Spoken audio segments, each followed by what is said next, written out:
काय नाही आता ते कसं आहे रोड बीडचं जरा कुठं खड्डे आहे, कुठं ड्रेनेज बाहेर आले, सगळं आता ते म्हणजे उलटं पालटं सगळं काम झालेलं आहे. आणि प्रॉब्लेम काय झालं आहे ते लाईटीचे केबलचे, आणि तिकडं कसं आहे खांब आलेले केबलचे, बाकी तिकडून सगळं लाईटीचे वायरिंग सगळे इकडे ओढलेले. आता ते पोरं जातात येतात खेळतात आणि नाही लोक नाही, पण नगरसेवकांचं इथं लक्ष आहे का दुर्लक्ष करतात? नाही, दुर्लक्ष आहे, लक्ष नाही नगरसेवकांचं. बरं. तरी येऊन इथं आश्वासन देऊन जातात, पण काय आता ते सांगतात पण येत नाही कोणी.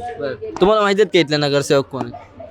तर इकडं नाना भानगिरेच येतो आणि ते शफी इनामदार आहे ती. शफी हा, इनामदार. ते एक येतात. बरं. बाकी दुसरं तो कोण येत नाही.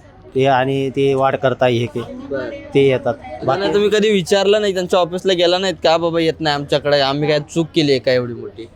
आता त्यांनी काय आता ते त्यांना विचारून काय पाहिजे. आता इकडे येतात फक्त आश्वासन देऊन चालून जातात, ते बाकी दुसरं काही बोलतच नाही. हां. हा येतात म्हणतात आणि बाकी कोणीच येत नाही मग इकडं. फिरणारा काम करणारा असा काही एखादा नेता किंवा पुढारी इथं आहे का नाही? नाही नाही, कोण नाहीये, कोण नाही? कोण नाहीये. सगळे एका माळाचे म्हणून आहेत. हा, सगळे एका माळाचे म्हणणे, काय नाही. आणि मोठं तर प्रॉब्लेम ते कचरकुंडीचं आहे. आणि ते कचरकुंडीचं कसं आहे, ते आता लोक येऊन कचरा टाकतात, सगळं यांच्या दुकानासमोर येतं, परत ते सगळं वास येतं. आता लहान पोरं हे खेळतात, हे त्या म्हणजे त्यांना वास येतं. ते कसं आहे आजारपणा जास्त येतं.